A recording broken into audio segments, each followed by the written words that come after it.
성경에서 하나님의 은혜, 구원의 은혜, 길이 없는 곳에 길을 열어 가시는 하나님의 은혜를 이야기할 때마다 빠지지 않고 언급되는 이야기가 바로 홍해 바다를 가르시고 이스라엘 백성들을 구원하셨던 바로 그 출애굽의 역사입니다. 여러분, 수십만 명의 히브리 사람들이 아이들을 이끌고 짐승들을 이끌고 애굽에서부터 광야로 나올 때 그들의 마음은 굉장히 설레었을 겁니다. 왜냐하면 아마 그곳에 있었던 사람들 중에 나이가 400살이 넘는 사람은 아무도 없었겠죠.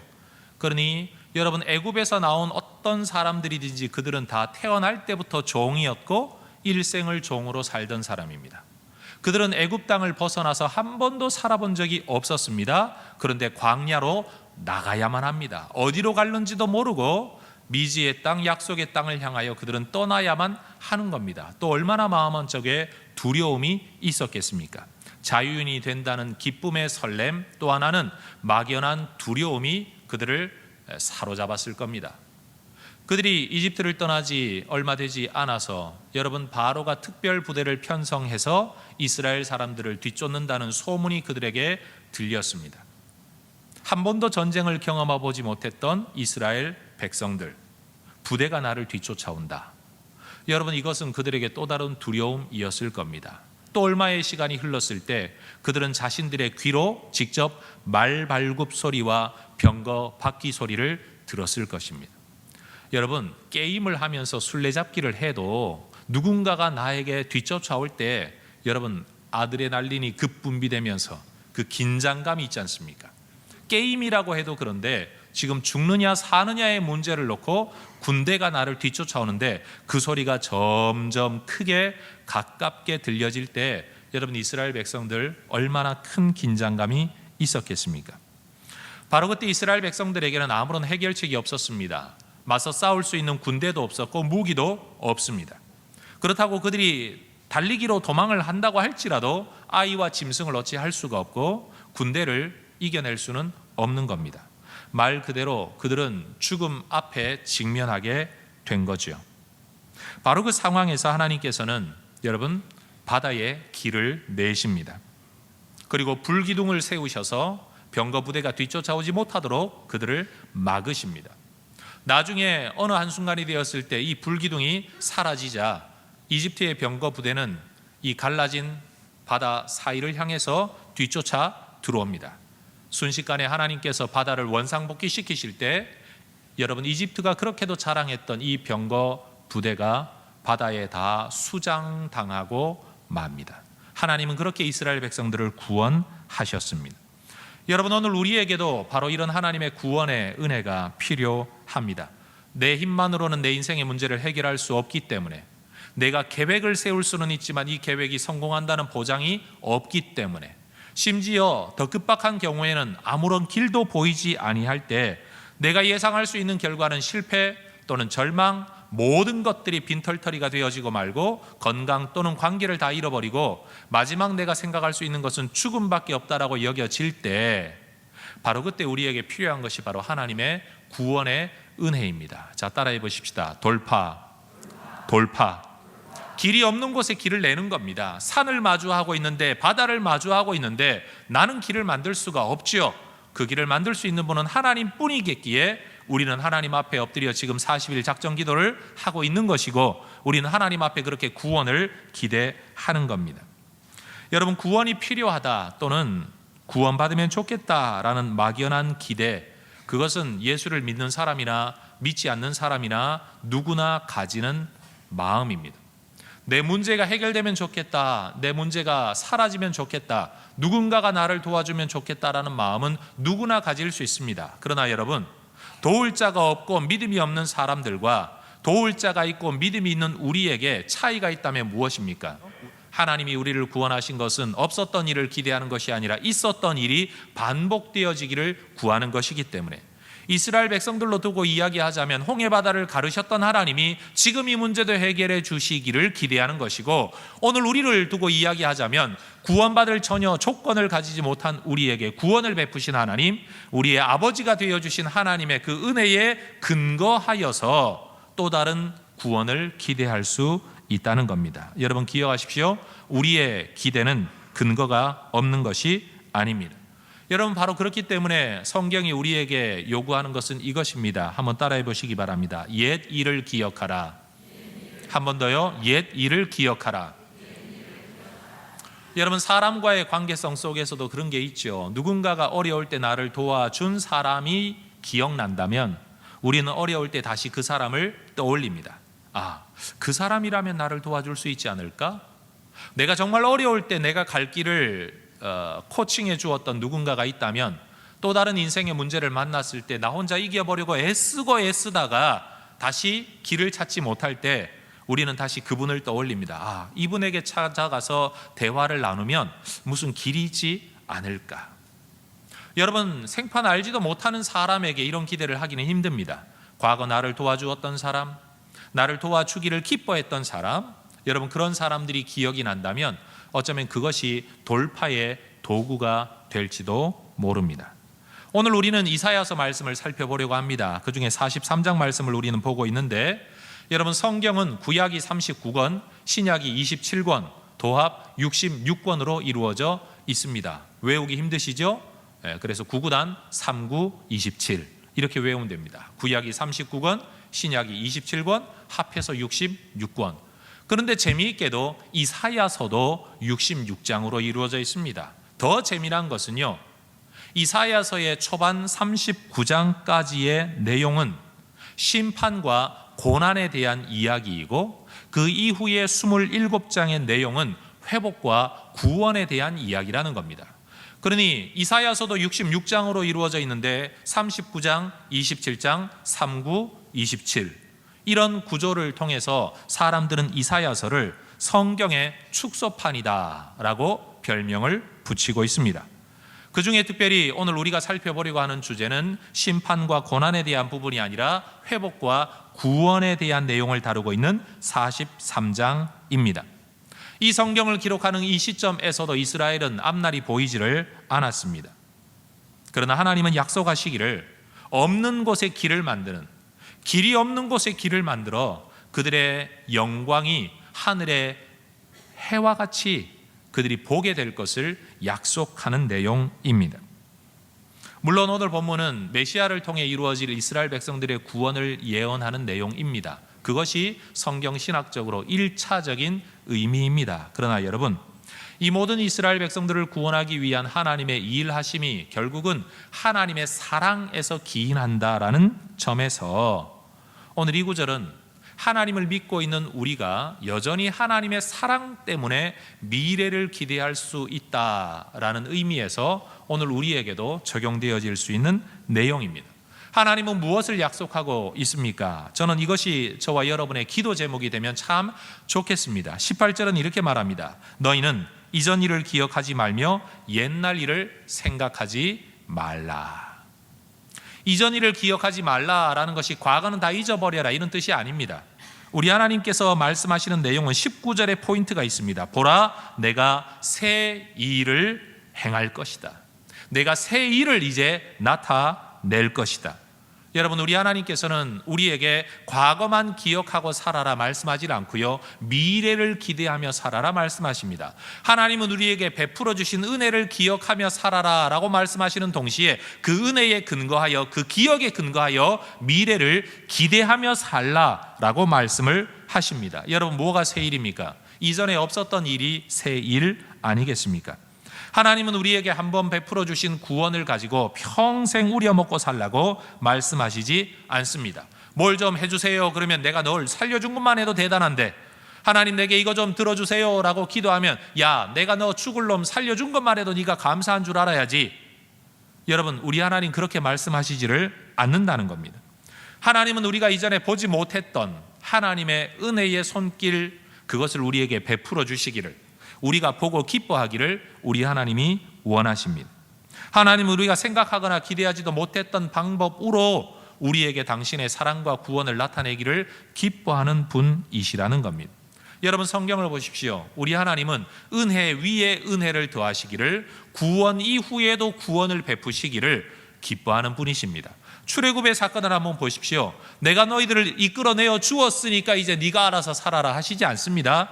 10가지 재앙을 통하여 이스라엘 백성들을 이집트 땅에서 끄집어내신 하나님, 구원하신 하나님은 그 이후의 걸음 속에서도 먹을 것 없을 때 만나를, 마실 물이 없을 때 반석의 생수를, 갈 길이 없을 때 홍해 바다를 가르시는, 전혀 자기들을 보호할 만한 그 어떠한 것도 없을 때에 겨울 같은 그 야밤의 추위 속에서는 불기둥을, 그리고 어디로 가야 할지 전혀 모르는 그들에게는 구름 기둥을 통해서 그들의 걸음을 인도하셨다는 겁니다.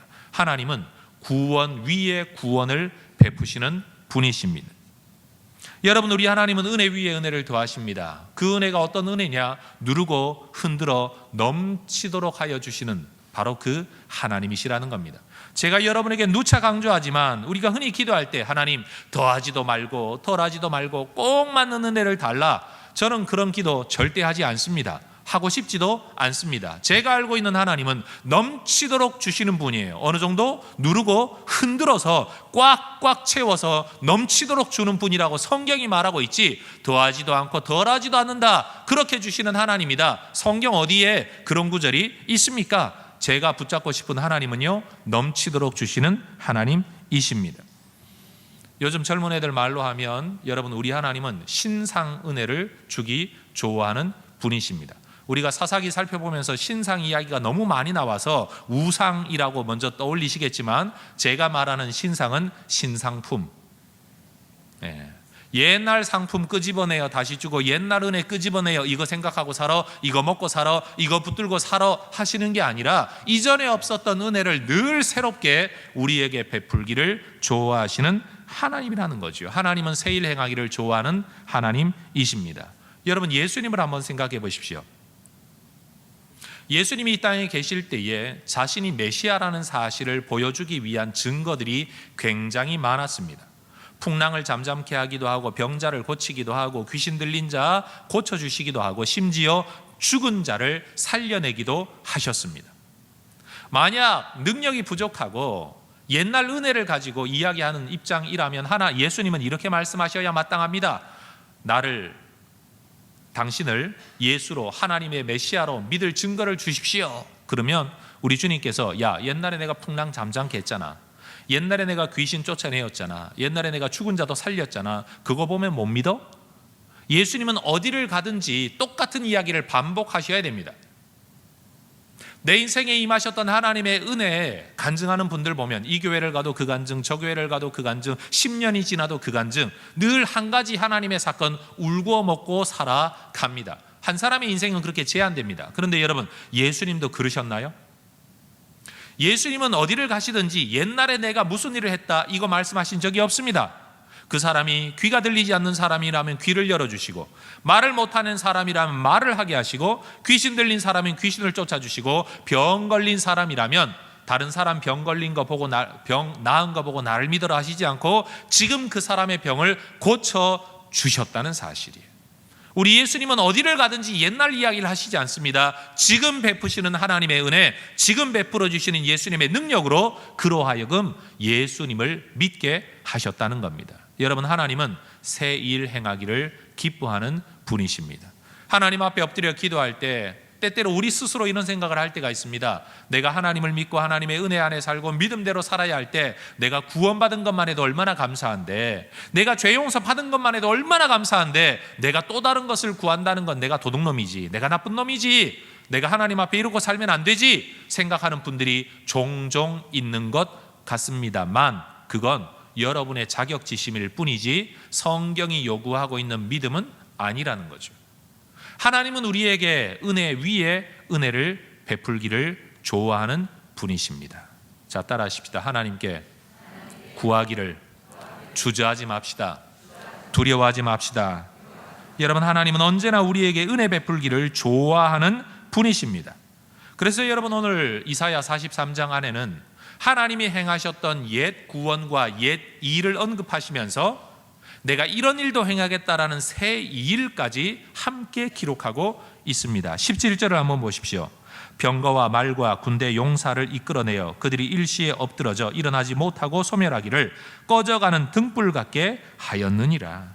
병거와 말과 군대 용사를 일시에 엎드러뜨렸다. 언제 이야기입니까? 바로 홍해바다 사건을 언급하고 있는 겁니다.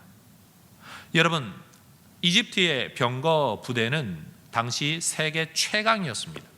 사람과 사람이 맞서 보병끼리 싸워야 할 시대에 여러분, 병거는 사람이 끄는 게 아니지 않습니까? 말이 일단 앞에 섭니다.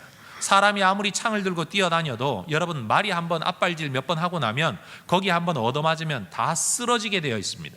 여러분, 그 뒤에 병거를 가지고 여러분 열심으로 치고 달리면 여러분 달려오는 힘에 사람들은 다 나동그라지고, 여러분 특별히 그 병거 바퀴에다가 옆쪽에 여러분 창이라도 한두 개 꽂아 놓으면 그 바퀴가 돌아가는 거기에 한 번만 쓸리면 사람은 감히 다가갈 엄두를 내지 못한다는 겁니다. 6.25 전쟁, 여러분 우리는 기껏 소총 든 수류탄 든 부대인데 말 그대로 우리가 흔히 들었던 말 그대로 소련제 탱크를 앞세우고 내려오는 그 부대 앞에 여러분 우리는 정말 며칠 만에 부산까지 밀려 내려갈 수밖에 없었습니다. 여러분, 이집트가 가지고 있었던 병거 부대가 바로 그런 세계 최강의 부대였습니다. 이집트의 자랑거리였습니다. 그런데 하나님은 세상의 자랑거리를 일순간에 무기력화하셨다는 겁니다. 그 하나님께서 오늘 다시 한번 이사야를 통해서 말씀하시기를 14절을 한번 보십시오. 너희의 구속자여 이스라엘의 거룩하니 여호와가 말하노라.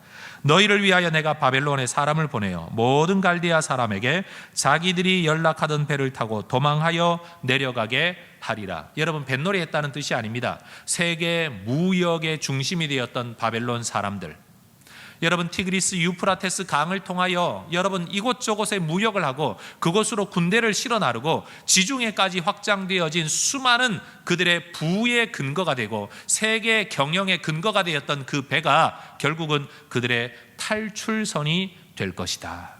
지금 하나님이 그 말씀을 하고 있는 겁니다. 이집트가 자랑하던 병거 부대가 무기력화되어졌던 것처럼 바벨론이 자랑하는 모든 배들이 무기력하게 될 것이다. 이것만이 하나님이 행하실 새 일의 전부가 아닙니다.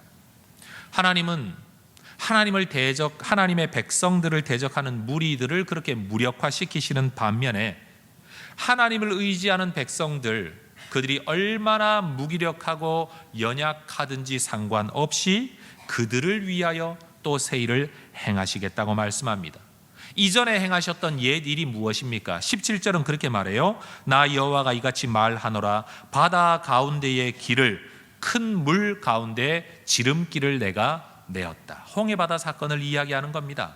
길이 없는 곳에 길을 만드신 하나님, 심지어 세상이 말하는 길이라면 여러분 만을 따라서 돌아가야 할 곳에 바다 가운데 길을 내심으로 직진길, 지름길을 내신 하나님, 바로 그 하나님께서 지금 어떤 일을 행하겠다고 하십니까? 성경 19절, 반드시 내가 광야에 길을 내겠다. 사막에 강을 내겠다. 20절, 장차 들짐승 곧 승냥이와 타조도 나를 존경할 것은 내가 광야의 물을 사막의 강들을 내어 내 백성 내가 택한 자에게 마시게 할 것이다. 우리 하나님 정말 재밌지 않습니까? 우리 하나님은 이스라엘 백성들에게 홍해바다 사건을 통해서 물에 길을 내셨습니다. 물에 땅을 내셨습니다. 그런데 이제 하나님이 어떤 일을 행하겠다고 하십니까? 이번에는 땅에 물을 내시겠답니다. 여러분, 하나님은 하나님의 백성을 구원하시기 위하여 국한된 방법만 사용하시는 게 아닙니다. 그게 바다가 걸림돌이라면 바다에 땅을 낼 것이고, 땅이 걸림돌이라면 땅에 물을 내겠다. 우리 하나님은 하나님의 백성을 구원하시고 하나님의 백성들을 돌보시기 위해 어떤 방법이든 사용하시겠다는 겁니다. 사랑은 변치 않습니다. 구원은 변치 않습니다. 그러나 방법은 늘 새로워질 수 있는 겁니다. 그게 바로 하나님의 구원입니다. 여러분, 예수님께서는 풍랑을 잠잠케 하셨습니다. 왜요? 풍랑이 제자들에게 두려움이 되었기 때문에. 물이 두려움일 때 하나님은 물을 잠잠케 하십니다.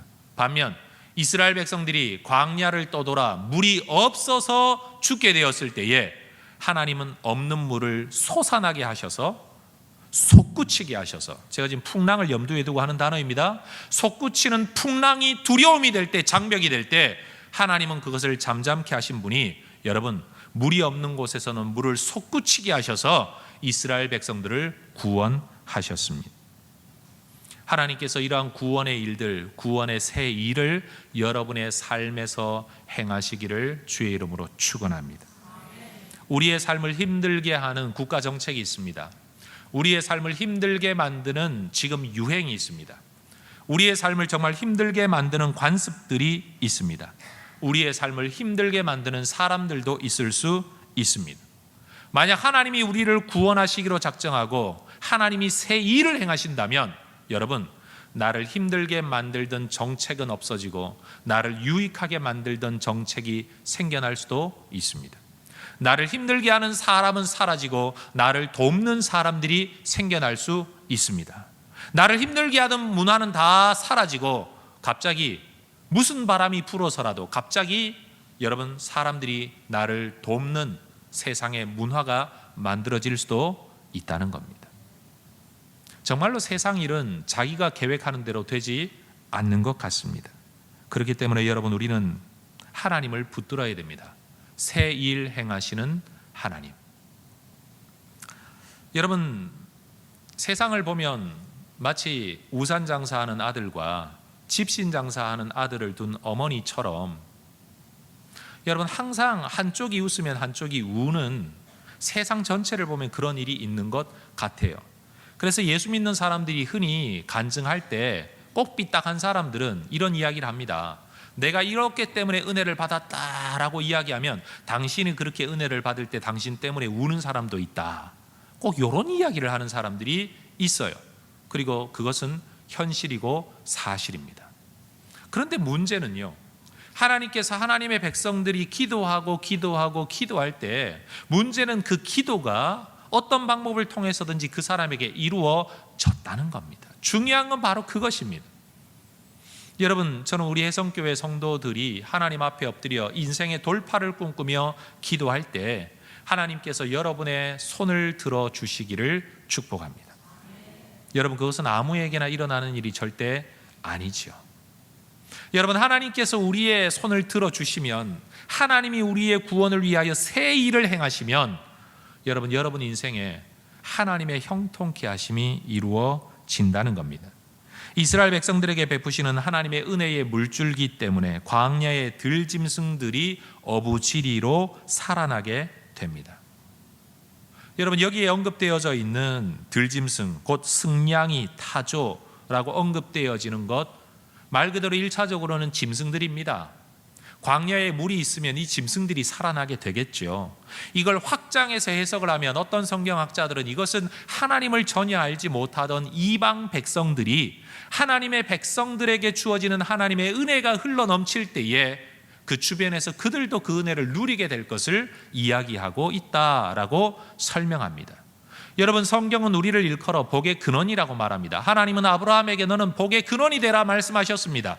우리가 예배 때마다 블레싱 기도를 하고 있습니다. 블레싱, 말 그대로 복 아닙니까? 복, 축복 또는 복. 여러분, 우리는 복 줄 수 있는 존재는 아닙니다. 그러나 축복은 할 수 있죠. 복을 빌 수는 있죠. 우리가 예배 때마다 기도하는 것, 내가 가슴에 품고 있는 어떤 영혼, 정말로 어려움에 처해 있는 어떤 사람들의 삶, 그리고 내가 속해 있는 이 나라, 내가 살아가고 있는 이 지역, 내가 염두에 두고 있는 어떤 상황.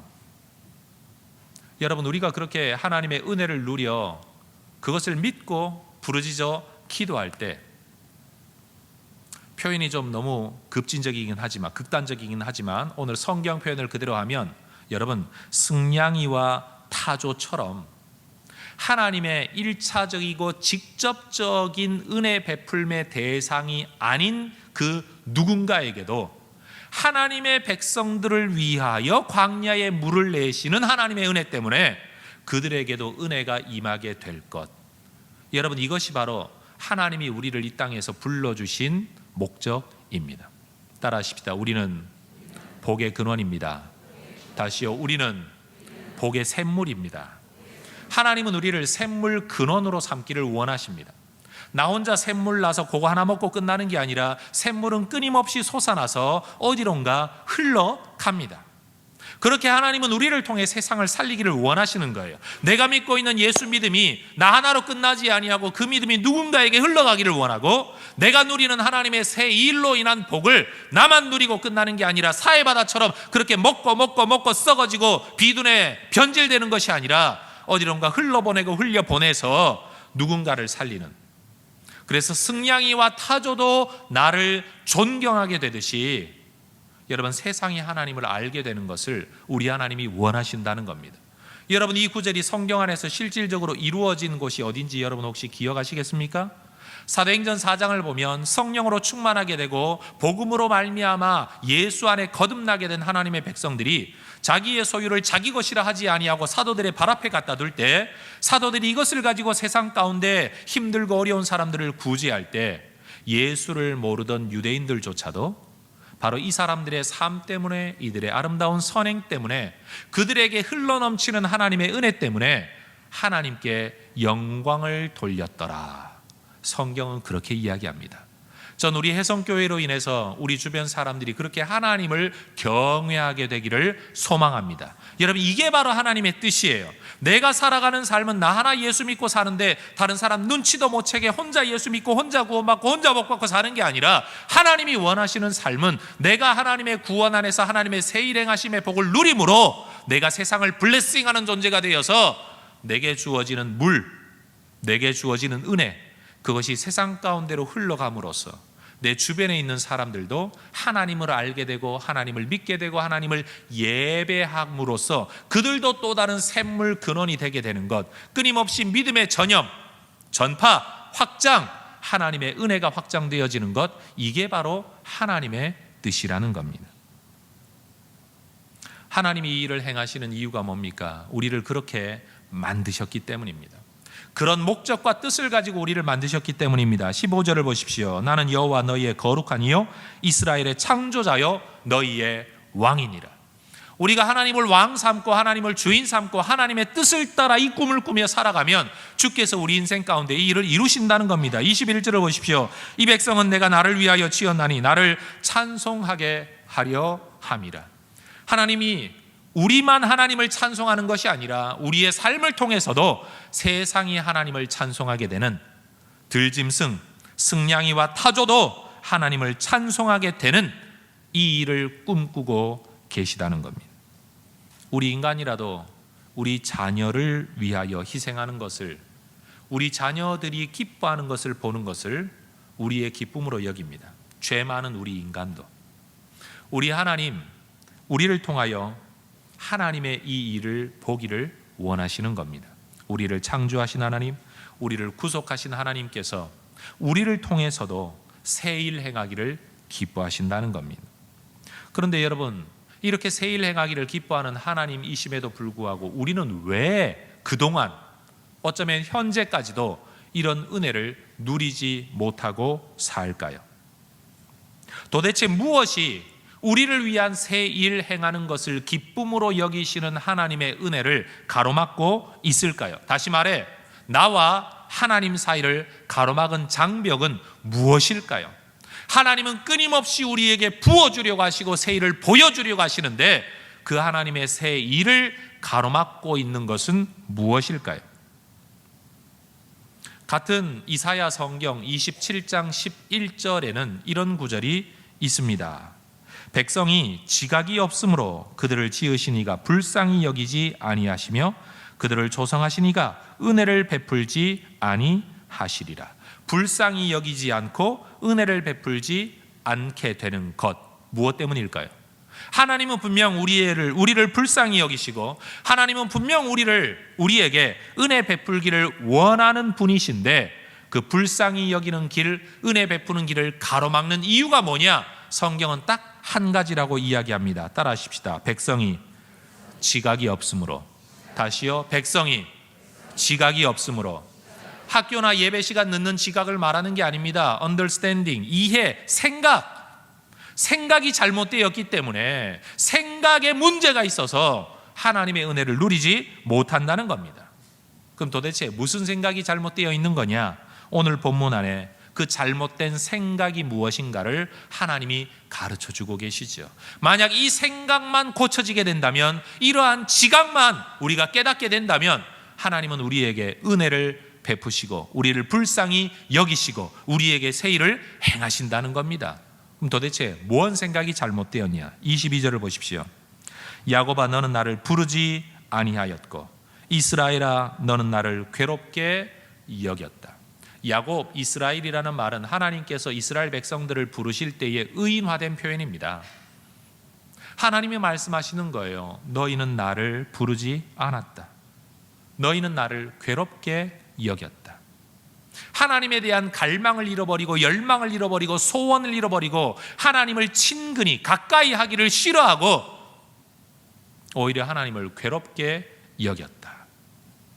여기 대부분이 성인이고 결혼하신 분이니까 여러분 이렇게 한번 이야기를 해보십시다. 그렇게 사랑해서 결혼한 사람임에도 불구하고 또 살아가는 가운데 늘 사랑이 함께 있음에도 불구하고 여러분 부부관계 속에 여러분 때때로는 얼굴 좀 덜 보고 싶고 가까이 옆에 안 앉아 있고 싶을 때가 없으시던가요? 대답 좀 해보세요. 그럴 때가 있습니까? 없습니까? 그럼 목사님은 없습니까? 저도 있습니다. 저도 사람인데 그런 때가 없겠습니까? 때로는 늘 옆에 붙어 앉아 있고 싶은데 어떨 때는 혼자 있고 싶고 옆에 안 있고 싶고 말 안 하고 싶을 때가 저에게도 있습니다. 만약 그런 상황에 누군가 저에게 묻겠죠. 당신의 아내를 사랑합니까? 사랑한다고 이야기하죠. 사랑하는데도 불구하고 그럴 때가 있다는 겁니다. 여러분 우리가 하나님을 믿기는 믿는데 예수님을 믿기는 믿는데 예수를 믿음에도 불구하고 하나님을 친근히 하고 싶지 않을 때가 있다는 거죠. 그런데 그럴 때 하나님의 은혜, 하나님의 불쌍히 여기심, 하나님의 새 일 행하심이 일어나기 힘들다는 겁니다. 오히려 하나님을 번거로운 것으로 하나님을 괴로운 것으로 여기고 있는 상황에서 하나님의 역사는 일어나지 않는다는 겁니다. 23절을 보십시오. 내 번제의 양을 내게로 가져오지 아니하고 내 제물로 나를 공경하지 아니하였느니라. 여러분 하나님을 기쁨으로 섬기고 하나님 앞에 예배하고 하나님 앞에 제물 드리는 것을 여러분 번거로운 것으로 여기고 귀찮은 것으로 여긴다는 거죠. 여러분 다시 한번 부부관계 안에서 한번 생각해 보십시오. 여러분 사랑으로 가득 차 있을 때는 뭐라도 주고 싶습니다. 그런데 그런 마음이 아닐 때는요, 뭘 달라고 이야기하면 짜증나죠. 왜 나만 줘야 돼? 너는 왜 안 주냐? 내가 왜 줘야 되지? 이러고 나옵니다. 여러분 우리의 마음이 하나님을 향하여 어떤 마음을 가지고 있습니까? 24절 보세요. 너는 나를 위하여 돈으로 향품을 사지 아니하며 희생의 기름으로 나를 흡족하게 하지 아니하였다. 성경이 말하고 있는 모든 내용은 하나님을 가까이 하고 하나님을 예배하고 하나님을 기뻐하지 않는다는 겁니다. 단순히 헌금을 했냐 안 했냐 이 문제가 아닙니다. 예배를 드렸냐 안 드렸냐 이 문제가 아닙니다. 하나님을 가까이 하는 것을 귀찮게 여긴다는 겁니다. 주일 예배 나오는 거 귀찮게 여기면서 하나님의 새 일을 경험할 수는 없다는 겁니다. 하나님 앞에 예배하는 것을 귀찮은 일로 여기면서 하나님의 새 일을 경험할 수는 없다는 겁니다. 하나님 앞에 엎드려 기도하는 것, 주의 이름을 부르는 것과 주의 말씀 듣는 것과 주님의 뜻대로 사는 것을 힘겨운 일로 귀찮은 일로 여기면서 하나님의 은혜 베푸심을 경험할 수는 없다는 거예요. 여러분 오늘 우리가 하나님을 믿고 살아가고 있고 분명 나는 예수 믿는 사람, 구원받은 사람, 하나님의 자녀라고 말하면서도 여러분 우리는 정직하게 질문해야 됩니다. 나는 얼마나 하나님을 기뻐하고 있는가? 저는 믿고 있냐 믿지 않고 있냐 이 말로 말하고 싶질 않아요. 얼마나 하나님을 기뻐하고 있냐, 얼마나 하나님을 즐거워하고 있냐, 얼마나 하나님을 갈망하고 있냐. 어쩌면 믿음의 본질은 거기에 있는지도 모릅니다. 우리도 모르는 사이에 하나님에 대한 기대가 사라지고 기쁨과 감격 없이 그저 의무와 종교성과 귀찮음과 번패스러움 가운데 하나님 앞에 나오고 있다면 말라기가 이야기하는 것처럼 예물과 제물과 예배와 제사와 하나님의 말씀을 읽고 듣고 순종하는 일을 번거로운 것으로 귀찮은 일로 여기는 이상 하나님의 역사는 일어날 수 없다. 이게 성경이 우리에게 가르치는 일이라는 거죠. 여러분 솔직히 한번 생각해 보세요. 여러분을 만나기를 기뻐하고 즐거워하고 여러분을 보면 막 활짝 웃고 뭐라도 여러분에게 베풀어 주려고 하는 사람에게 돈주머니가 열립니까? 아니면 여러분 보면 심퉁난 얼굴처럼, 여러분 보면 귀찮은 얼굴처럼, 아이고 안 볼 리가, 저 인간 왜 또 찾아왔어? 여러분 이런 표정을 갖고 있는 사람에게 뭐라도 하나 주고 싶은 마음이 있으십니까? 여러분 믿음은 관계성입니다.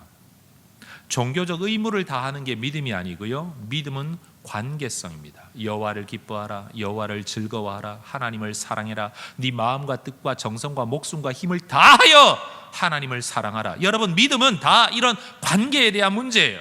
그러니 오늘 이사야도 우리에게 바로 이것을 이야기하고 있는 거죠. 만약 우리가 오늘 이 말씀을 기쁨으로 받고 아멘으로 받고 새 일을 행하시려는 하나님, 우리에게 그 일 행하기를 기뻐하시는 하나님인 줄을 인정하고 그 하나님을 기쁨으로 섬기기를 원한다면 주님 분명히 우리에게 새 일을 행하실 겁니다. 나를 가로막은 것이 바다라면 바다를 갈라 길을 내실 것이고, 나를 가로막은 것이 광야와 사막이라면 광야와 사막 가운데 길 그리고 물을 내실 것입니다. 이것이 문제라면 이것을 해결해 주시고 저것이 문제라면 저것을 해결해 주실 것입니다. 이 문제는 해결해 주시는데 저 문제는 해결해 주시지 않는 게 아니라 어떤 일이 되었든지 우리를 사랑하셔서 우리를 구원하시기 위해 어떤 일이든지 행하실 거라는 거죠. 그래서 여러분 우리는 하나님 앞에 기대를 가지고 나아가야 합니다. 하나님이 우리 문제의 인생의 돌파를 허락하기를 원한다면 우리는 하나님이 우리를 위해 무슨 일을 행하셨는지 옛 일을 기억해야 합니다. 더불어 새 일을 기대해야 합니다. 옛 일을 기억하고 새 일을 기대하라. 그렇다면 무엇이 우리 하나님께서 명하신 옛 길입니까? 무엇이 우리 하나님이 그 마음속에 본질적으로 갖고 계신 하나님의 뜻, 하나님의 마음, 하나님의 명령입니까? 저는 성경 구절을 여기저기 끼워다 맞춰서 제가 하고 싶은 말을 하지 않겠습니다. 오늘 그냥 이사야 43장 안에 하나님께서 명하셨던 본질적인 명령이 있습니다. 8절부터 12절 8절을 보십시오. 눈이 있어도 보지 못하고 귀가 있어도 듣지 못하는 백성을 이끌어 내라. 내가 만들었는데, 하나님을 섬기도록 내가 만들었는데 눈이 있어도 보지 못하고 귀가 있어도 듣지 못하는 저 백성들을 죽음에서부터 저주에서부터 이끌어 내어라. 9절 그들 중에 누가 이 일을 알려주며 이전 일을 우리에게 들려주겠느냐? 하나님의 구원의 일을 누가 저들에게 들려줄 수 있겠느냐? 10절 나 여호와가 말하노라. 너희는 나의 증인, 나의 종으로 택함을 입었나니. 하나님이 우리를 부르신 이유가 뭡니까? 내가 증인되기 위해서입니다.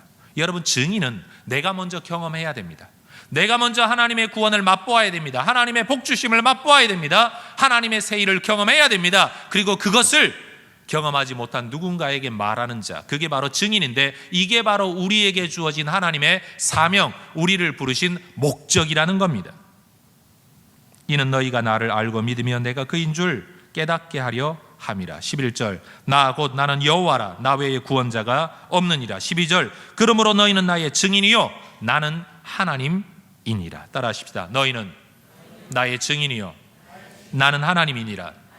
말을 바꾸십시다. 우리는 하나님의 증인이요 우리는 하나님의 증인이요 하나님은 그들의 하나님도 되심이니라.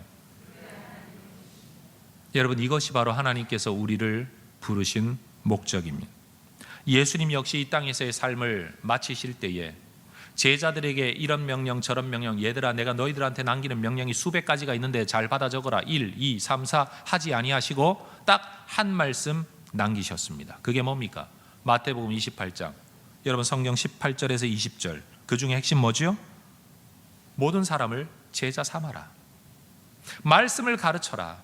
제자 되게 만들어라. 이게 예수님의 명령이었습니다. 여러분이 알고 있는 성경 지식을 총동원해서 저의 이 질문에 한번 대답해 보십시오. 여러분, 구약 성경에 기적이 많기는 하지만 구약 성경 전체에 나타나는 기적만큼이나 딱 신약 성경 한 권 안에 엄청난 기적이 많이 나타나는데, 그것도 하나님이신 예수님이 행하신 복음서 빼고 가장 많은 기적이 기록되어 있는 성경이 사도행전인데, 여러분, 사도행전에서 기적이 나타나는 상황은 어떤 상황, 기적을 일으키는 사람은 어떤 사람이었습니까? 먹고 놀 때? 아닙니다. 사도행전에 나타난 그 수많은 기적의 상황을 들여다보면 전부 다 복음을 전할 때입니다. 예수를 증거할 때. 그 사람이 배운 사람이냐 못 배운 사람이냐 아무 상관없습니다. 그 사람이 지위가 높으냐 낮으냐 아무 상관없습니다. 남자냐 여자냐 아무 상관이 없습니다. 오로지 예수 그리스도의 복음이 땅끝까지 전파되어지는 그곳에 우리 하나님은 언제나 새 일을 행하셨습니다. 심지어 예수님도 그런 일을 행하신 적이 없어요. 손수건이라도 가져다 병자 위에 갖다 얹으면 병자가 낫게 되는 이 희한한 일들이 누구를 통해 일어나냐? 복음 전하는 사도를 통해 일어났습니다. 무엇을 위해 일어나냐? 복음을 전하기 위해 이런 일이 일어났습니다. 저는 우리 혜성교회가, 그리고 저와 여러분의 삶이 만약 하나님의 새 일 행하심으로 충만한 인생이 되기를 원한다면 저는 딱 한 가지 조건이 있다고 생각을 합니다. 여러분, 이런 삶을 원하십니까? 다시 질문할게요. 하나님께서 여러분의 인생에 새 일을 행하기를 원하십니까? 한 번으로 끝나지 않고 내가 죽는 날까지 끊임없는 새 일을 경험하기를 원하십니까? 그렇다면 딱 조건은 한 가지입니다. 기도해라, 헌금해라, 예배해라 아닙니다. 뭘 해라? 전도해라. 예수 그리스도를 전해라. 우리 대한민국은 기독교 선교 초기부터 근대에 이르기까지 엄청난 초자연적인 은사가 많았던, 전 세계적인 교회 역사학자들 가운데 이렇게 짧은 기간에 이렇게 놀라운 부흥과 놀라운 기적이 많이 일어난 데가 없다라고 말할 만큼 우리는 그렇게 인정받는 선교 국가였습니다. 하나님의 성령이 살아있음을 보려면 한국교회를 보라 라고 말했던 나라입니다. 그러나 지금 이 시대, 우리가 살아가고 있는 오늘 이 시간, 더 이상 한국교회가 성령이 살아 역사하는 나라라고 말하는 교회 역사가들은 많지 않습니다. 오히려 성령이 촛대를 옮기셨다는 계시록의 표현을 사용하거나, 아니면 저물어가는 국가, 이제는 기독교가 시작되었는 듯 했는데 곧바로 포스트 기독교 국가로 넘어가 버린 조로 현상이 일어난 나라라고 다 이야기를 합니다. 이유가 뭘까요? 복 받기 위해서, 은사 받기 위해서, 잘 되기 위해서는 기도하고 집회하고 뭘 했는지는 모르는데, 대한민국 땅이 선교와 전도를 하는 일에 게으르게 될 때 하나님의 역사도 끊어졌습니다. 전 세계적인 기독교 관점에서 지금도 여전히 살아있는 성령의 새 일 행하심의 보고, 레포트가 나오는 곳은 어딘 줄 아십니까? 중국과 아프리카처럼 지금도 급진적으로 복음이 원색적으로 선포되어지는 그곳에서만 성령의 새 일 행하심의 보고들이 나오고 있다는 겁니다. 여러분, 성령이 떠나신 게 아닙니다. 하나님께서 일하시는 자리가 따로 있다는 겁니다. 여러분, 우리가 하나님의 기적 행하심, 하나님의 새 일 행하심을 보기를 원한다면 여러분, 우리는 복음 전도자가 되어야 합니다. 성경을 얼마나 알아야 복음 전도자가 될 수 있냐? 아니요. 성경은 우리에게 성경을 다 가르쳐라 이렇게 말씀하시질 않습니다. 그저 증인이 되라고 말씀하십니다. 증인은요, 못 본 건 모른다고 말해야 됩니다. 나는 요것만 봤습니다. 나는 그 시간에 요것만 봤습니다. 내가 본 건 요겁니다. 내가 본 건 그 사람만 봤습니다. 이게 증인이에요. 보지 못한 걸 지어서 말하라는 게 아니에요. 알지 못하는 성경을 가르치라는 게 아니에요. 내가 경험한 하나님, 내가 누린 하나님, 내게 부어주신 하나님의 은혜, 그것만 말하면 돼요. 여러분에게 목사처럼 되라고 말하는 게 아닙니다. 여러분, 우리가 이 일을 행하게 된다면 나는 하나님의 증인으로 살아야지, 내가 정말 하나님의 증인으로 살아야지, 내가 복의 근원으로 살아야지, 내가 얼마나 많은 물을 흘려낼지는 모르지만 주께서 아브라함에게 말씀하셨던 것처럼 너는 복의 근원이라 천하 만민이 너 때문에 복을 받게 될 것이다. 이 말씀처럼 하나님 나를 증인으로 불러주셨으니 내가 믿고 내가 알고 있는 그 예수님, 내가 경험한 하나님의 은혜, 내가 말하는 사람이 되어야지. 쫄쫄쫄쫄쫄쫄 흘러나와서 기껏 한 사람 목 축일까 말까 한 양이라고 할지라도 여러분 그 일을 감당할 때 하나님께서 우리에게 또 다른 새 일을 행하실 것입니다. 여러분, 하나님의 기적이 나타나는 교회들의 특징이 있습니다. 그건 다 전도하는 교회입니다. 복음 전하는 교회입니다. 전 이번 40일 작정 새벽 기도를 통해서 사실은 하나님 앞에 은혜가 우리에게 먼저 부어져야 된다라는 이유 때문에 기도를 시작했지만, 여러분, 전 우리 해성교회가 정말로 이 시대의 돌파를 이루어내어 주님의 새 일을 경험하는 하나님의 살아있는 증언자가 되고, 오늘 하나님이 살아있음을, 이 시대에 살아있음을 보려면 해성교회를 가라 라고 말할 수 있는 교회가 되려면 기적을 경험하고 전도하는 교회가 아니라 전도하는 가운데 하나님의 기적을 보는 교회가 되어야만 합니다. 여러분, 전도 힘든 일입니다. 그러나 여러분, 바꾸어서 한번 생각해 보십시오. 우리의 자녀들이 공부하는 것 쉽게 생각합니까? 편안하게 여기던가요? 재미나게 여기던가요? 그런데도 여러분은 말합니다. 야, 그저 네가 한 가지 일만 잘하면 먹고 산다라고 사람들은 말하지만 내가 인생 살아보니까 그래도 기본적으로 공부 안 하고 기본적인 학력 없고 뭔가 어느 수준이 되지 않으면 세상 먹고 살기 정말 힘들어. 너 공부해야 돼. 여러분 자녀들에게 그렇게 공부시키지 않습니까? 왜요? 힘들어 하는데도 시키지 않습니까? 왜요? 필요하니까요. 여러분, 전도는 절대로 쉬운 일이 아닙니다. 내가 믿고 있는 바를 누구한테 말한다는 것이 결코 쉬운 일이 아닙니다. 여러분, 어렵다고 꺼려진다고 해서 그럼 하지 마세요 라고 말하면 그 다음 결과를 누가 책임질 수 있을까요?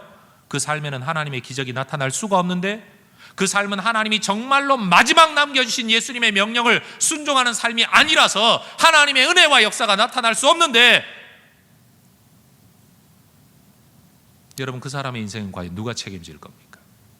오늘 이 시간 한 사람의 설교자로, 성경을 가르치는 자로, 여러분이 속해 있는 교회의 담임 목사로, 영적인 지도자로 저는 여러분에게 분명히 말씀드릴 수 있습니다. 우리가 하나님의 은혜를 누리는 자, 주님의 새일 행하심의 기적을 경험하는 자, 인생의 돌파를 보기를 원하는 자가 되기를 원한다면 우리는 전도하는 교회, 전도하는 성도가 되어야 합니다. 힘들어도, 꺼려져도, 심지어 왜 자꾸 전도하라 그러냐 짜증이 나도 이건 진리입니다.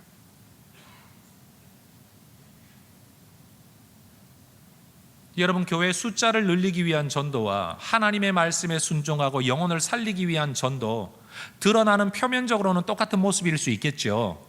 그러나 그 동기와 근본 의도는 전혀 다를 겁니다. 전 우리 교회가 끊임없이 새로운 교회를 개척하는 교회가 되기를 원합니다. 우리 교회 배만 키우는 교회가 아니라 죽어가는 영혼을 살려 하나님의 백성 되게 해야죠. 그래서 교회에서 숫자는 숫자가 아니라 영혼입니다. 착각하지 마십시오, 여러분. 숫자는 숫자가 아니라 영혼입니다. 한 마리의 불가사리를 바다에 다시 던져 넣는다고 해서 도대체 이 바다에 무슨 일이 일어나겠냐? 그러나 한 어부가 말하기를 이것은 이 불가사리에게는 생명에 관한 일입니다. 바로 그거죠.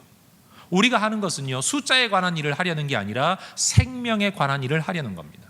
그리고 공동체적으로 볼 때 우리 교회라는 조직 문화, 우리 위치, 우리 구성원들이 가지고 있는 뭐라고 말할 수 없는 우리만의 문화, 이것이 혹시라도 걸림돌이 되어 복음으로 하나님께로 교회 안으로 들어올 수 없는 사람들이 있다면 그들이 편안하게 들어갈 수 있는, 그들이 또 속할 수 있는 또 다른 공동체를 우리 교회는 끊임없이 만들어 가야 된다. 교회가 교회를 개척해야 된다. 목회자가 또 다른 목회자를 세워야 된다. 저는 이것이 우리에게 주어진 사명, 이것이 바로 하나님의 새 일을 경험할 수 있는 비결이라고 저는 믿습니다.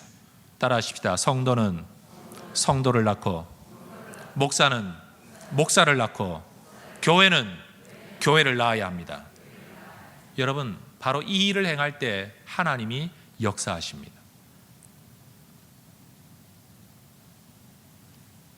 하나님의 새 일 행하심의 기적은 자격을 갖춘 사람, 성경 수십 번 읽은 사람, 기도를 몇 시간 하는 사람에게 일어나는 게 아니고요, 순종하는 사람에게 일어납니다. 특별히 어떤 순종이냐? 너는 나의 증인이다. 내가 너를 불렀다. 나는 너의 하나님이고 너는 나의 증인이다. 이 말씀을 붙들고 과거에 행하셨던 하나님의 은혜를 기억하면서 새 일 기대하는 가운데 증인의 삶을 살아가는 바로 그 현장에서 우리 하나님은 일하실 거라는 거죠. 우리가 왜 하나님의 기적을 못 봅니까? 기도하지 않아서요? 아니요, 전도하지 않았습니다. 우리가 왜 하나님의 은혜 부어주심을 경험하지 못합니까? 헌신이 부족해서요? 아니요, 전도하지 않아서입니다. 예수님은 우리에게 교회 봉사 사역 많이 하라 이런 말씀 사실 안 하셨습니다. 필요로 하니까 해야 되는 일이라서 하는 거지, 봉사 안 한다고 하나님 일 안 하시는 건 아닙니다. 예수님이 남기셨던 마지막 명령, 바로 복음 전도의 명령입니다. 이걸 누가 거부할 수 있겠습니까? 이 성경의 가르침을 누가 틀렸다고 말할 수 있겠습니까? 세상에서 흔히 말하는 교회 성장에 관한 비난, 대형 교회에 대한 비난, 목사들의 변질에 대한 비난, 그 모든 것들을 비난한다고 할지라도 여러분, 복음 전하는 것이 우리의 사명이라는 이 진리 자체에 대해서 누가 잘못이라고 말할 수 있겠습니까? 우리는 바로 거기에 순종하려는 것입니다. 여러분, 하나님은 우리가 하나님의 은혜를 누리는 자 되기를 원하시고 누린 그것으로 나누는 자 되기를 원하십니다. 따라 하십시다. 누리고 나누라. 다시요, 누리고 나누라. 아니, 보지 못한 사람이 어떻게 증인이 될 수 있겠습니까? 봐야 증인이 될 수 있는 거예요. 그러니까 우리가 하나님의 은혜를 누려야 하나님의 은혜를 나눌 수 있는 겁니다. 이게 함께 있어야 할 하나님의 뜻이지요. 이 하나님의 은혜를 누리기 위해서 이 하나님이 어떤 하나님인지를 우리는 기억해야 됩니다. 그리고 그 하나님이 우리에게는 어떤 모습으로 그 은혜를 나타내실지 또 우리는 기대해야 합니다. 그러면서 하나님께서 어떤 자리에서 어떤 모습으로 어떤 사람에게 역사하실 것인가 약속한 성경에 근거하여 바로 그 자리로 가야 되는 겁니다. 바다를 보려면 여러분, 바다로 가야 돼요. 넓은 땅을 보려면 산 위로 올라가야 합니다. 법칙입니다. 하나님의 역사를 보려면 우리는 전도의 일꾼들이 되어야 합니다.